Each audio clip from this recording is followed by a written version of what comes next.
السلام علیکم ورحمۃ اللہ وبرکاتہ۔ میں امید کرتی ہوں کہ آپ خیریت سے ہوں گے اور ایمان و صحت کی بہترین حالت میں ہوں گے۔ میں ویلکم کرتی ہوں آپ کو اپنے چینل میں۔ آج کا جو ہمارا سبق میں آپ کے ساتھ شیئر کرنے جا رہی ہوں اس کا عنوان ہے غنہ۔ ٹھیک ہے، غنہ قرآن میں بہت جگہ استعمال ہوا ہے۔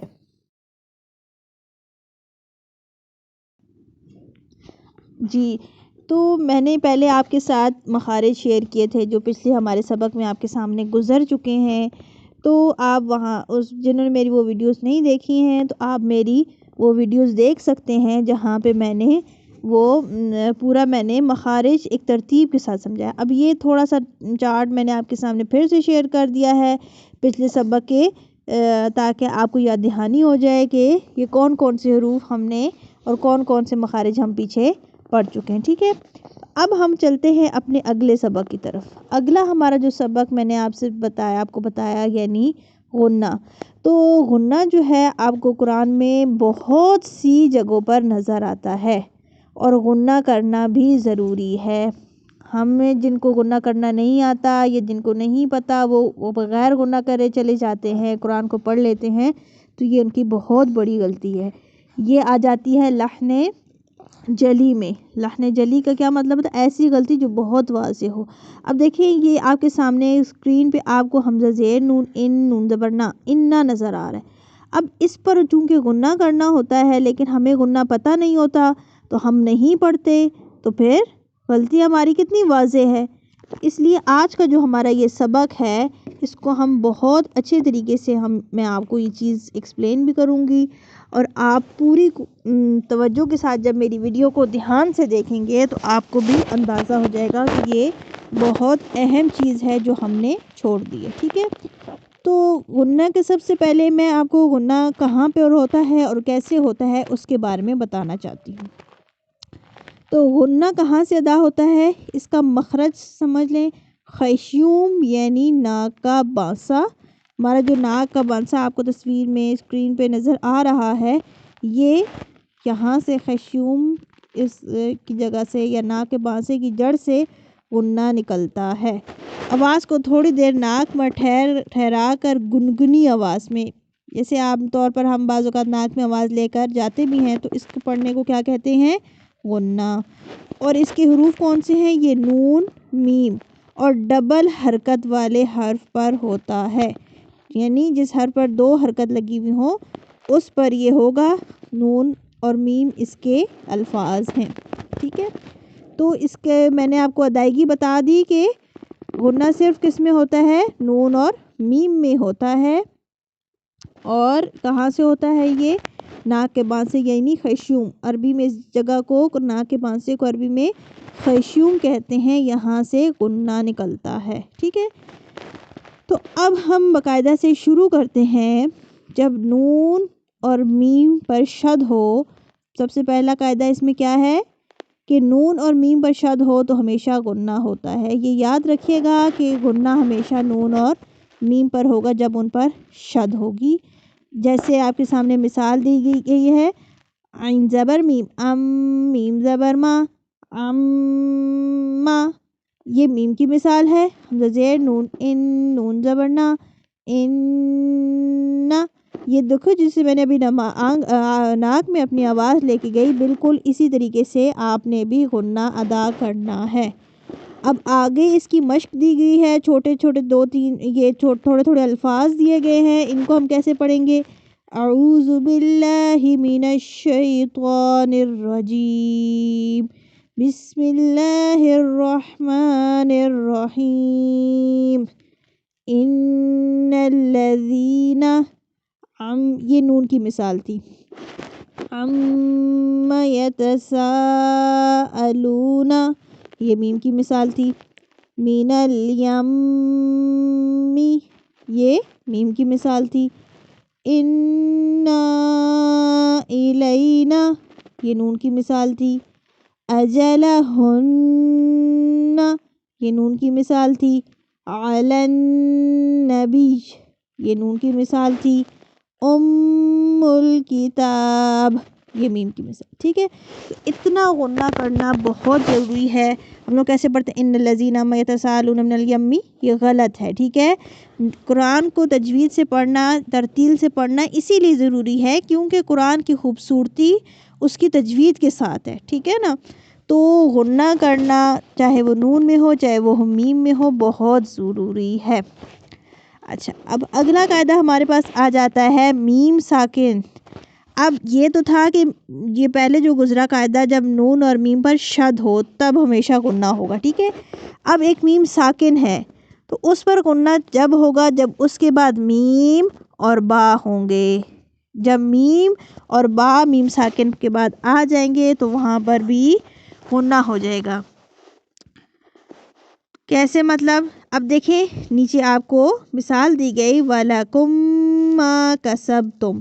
تو میم کے بعد دوبارہ سے اس کے بعد میم آیا تو میم جب دوسرے میم کے ساتھ ملتا ہے تو وہ اس کے ساتھ مل جاتا ہے، ادغام ہو جاتا ہے. ادغام کا مطلب کیا ہوتا ہے؟ جب ایک جیسے دو لفظ ایک جگہ اکٹھے آ جائیں تو وہ آپس میں مل جاتے ہیں، ٹھیک ہے. اب دیکھیں دو میم ملیں گے تو یہاں پر ادغام ہو جائے گا اور یہاں پر میم جب ایک میم دوسرے میم کے ساتھ ملے گا ظاہری بات ہے وہاں پر تشدید آ جائے گی اور یہاں پر غنہ ہوگا وَلَكُمْ مَا كَسَبْتُمْ، ٹھیک ہے. اب پہلی میم ساکن تھی، یہ دوسرے میم کے ساتھ ملی جو زبر والا میم تھا، حرکت والا میم تھا، اس کے ساتھ جب یہ ملی اس کے اندر ادغام ہوا اور اس پر تشدید آ گئی، ٹھیک ہے.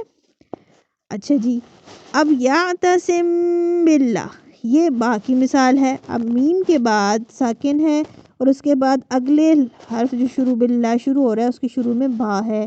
تو اب یہاں پہ اس میم پر بھی ہم کیا کریں گے؟ غنہ ادا کریں گے، ٹھیک ہے. یعتصم باللہ اس طریقے سے.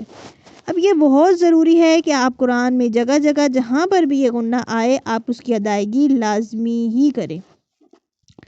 اور جب میم اور با کے علاوہ کوئی اور حرف ہو تو آواز کو ناک میں نہ کھینچیں، یعنی وہاں پر غنہ نہیں ہوگا. مثلا الحمد.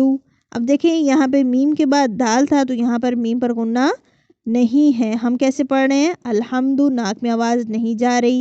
لم یلد، اب یہاں پر بھی میم کے بعد یا ہے تو کوئی ناک میں آواز نہیں جا رہی. ولم یولد، یہاں پہ بھی میم ساکنہ کے بعد یا آ رہی ہے تو یہاں پر بھی ہم اسی طریقے سے پڑھ رہے ہیں سادہ سے.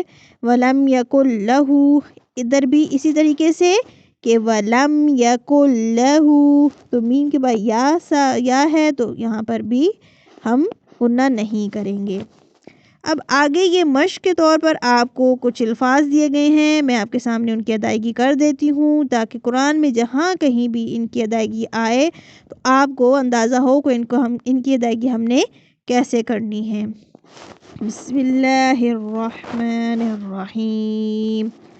ام بظاہر ام من خلقنا وَأَنْتُمْ مُسْلِمُونَ أَلَمْ يَرَوْا عَلَيْهِمْ بِمُسْيْطِرٍ أَلَمْ نَجْعَلْ لَهُ أَمْ زَاغَتْ. اب یہ جو مثالیں شروع ہوئی أَلَمْ نَجْعَلْ لَهُ، یہ کس چیز کی مثال تھی کہ میم کے بعد دوسرے حروف آ رہے ہیں، میم کے بعد نون آ رہا ہے، ٹھیک ہے.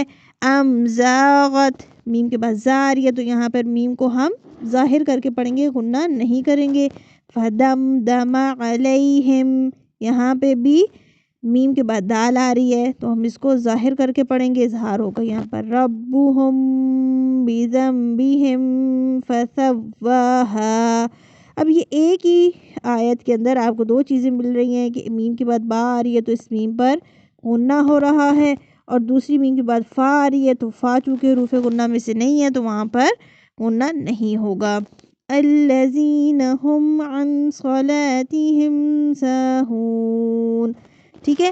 تو یہاں پہ بھی پہلے میم کے بعد عین آ رہا ہے تو یہاں پہ ظاہری سی بات ہے غنہ نہیں ہوگا. اس کے بعد اگلی میم کے بعد سین آ رہا ہے تو وہاں پر غنہ نہیں. یہ جو بلو رنگ کے آپ کو الفاظ نظر آ رہے ہیں ان کی بات ہو رہی ہے، ٹھیک ہے. اب آپ کو اگر آپ اپنی مشق کے لیے اس چیز کو کرنا چاہتے ہیں تو آپ قرآن کی جو بھی تلاوت آج کرنا چاہ رہے ہیں، کر چکے ہیں، یہ کریں گے یا تھوڑی سی تلاوت دوبارہ سے ایک پیج کو پڑھیں اور اس میں ایسی مثالیں تلاش کر کے ان پر گول دائرہ لگا لیں، اپنی ڈائری میں نوٹ کر لیں، ٹھیک ہے؟ میں نے آپ کو پہلے بھی بتایا تھا کہ آپ اپنے ساتھ ڈائری رکھ لیں، جو چیزیں آپ کو سمجھ آتی جائیں آپ اس کو اپنی ڈائری میں نوٹ کر دیجیے، اس طریقے سے آپ کی ایک کاپی بھی بن جائے گی اور آپ کو بھی آسانی رہے گی، ٹھیک ہے؟ تو اب ایک اور قاعدہ اس میں یہ دیا گیا ہے کہ نون ساکن، ٹھیک ہے، اور تنوین کے بعد حروف ہلکی یعنی حمزہ، ہا، عین، ہا، غین، خا، ٹھیک ہے، اور لام و را میں سے کوئی حرف آ جائے تو غنہ نہیں ہوگا، بقیہ حروف میں غنہ ہوگا۔ یعنی ہم نے اوپر میم کے بارے میں پہلے پڑھا کہ جب میم پر شد آ جائے تو اس پہ غنہ ہوگا، پھر ہم نے پڑھا جب میم ساکن ہو تو اس کے کیا قاعدہ ہوگا۔ اب تیسرا قاعدہ ہمارے پاس کس کا ہے؟ نون ساکن کا ہے۔ پہلے ہم نے میم مشدد اور میم ساکن کے قاعدے پڑھے، اب ہم نون مشدد کا قاعدہ میم کے ساتھ پڑھ چکے ہیں، وہاں پر تو ہمیشہ غنہ ہی ہوگا۔ اب نون ساکن کا کیا قاعدہ ہے، ٹھیک ہے؟ تو نون ساکن کا قاعدہ یہ ہوتا ہے نون ساکن اور تنوین۔ تو یہ تھوڑی سی بات سمجھ لیں کہ جہاں پہ نون ساکن آئے گا تو اسی کے ساتھ تنوین بھی ضرور آئے گی، ٹھیک ہے؟ کیونکہ تنوین کے آخر میں جو ہمیں نون ساکن کی آواز آتی ہے تو وہ نون ساکن کے حکم میں آ جاتی ہے۔ تو بتا رہے ہیں کہ نون ساکن ہو یا تنوین، ان کے بعد حروف ہلکی، حروف ہلکی وہ حروف جو ہمارے حلق سے ادا ہوتے ہیں وہ کون کون سے ہیں؟ وہ 6 حروف ہیں، حمزہ، ہا، عین، ہا، غین، خا اور لام و را، ٹھیک ہے؟ اگر کوئی حرف آ جائے تو وہاں پر غنہ نہیں ہوگا، باقی جتنے حروف آئیں وہاں پر غنہ ہوگا، ٹھیک ہے؟ تو اب یہاں پر اس کے باقاعدہ سے آگے قواعد شروع ہو رہے ہیں جو اگلے سبق پہ، سبق نمبر 17 میں انشاءاللہ میں نیکسٹ ویڈیو میں آپ کے ساتھ شیئر کروں گی، تو وہاں پہ میں پوری تفصیل کے ساتھ آپ کو یہ چیز سمجھا دوں گی، ٹھیک ہے؟ تو آپ اس جو آج کا ہمارا سبق ہے اگر آپ کو اس میں سے کوئی بات سمجھ نہیں آ رہی ہے تو مجھے ضرور بتائیے گا، ٹھیک ہے؟ اور اپنی دعاؤں میں مجھے یاد رکھیے گا، ٹھیک ہے؟ اور میرے چینل کو سبسکرائب کر دیں، میرے چینل کو شیئر کریں، آپ اپنے ساتھ دوسرے اپنے ریلیٹیوز کو بھی بتائیں، اپنے آس پاس جو لوگ ہیں جو قرآن تجوید سے سیکھنا چاہتے ہیں، دیکھیں یہ تو ایک فری آف کاسٹ چیز ہے، آپ کو گھر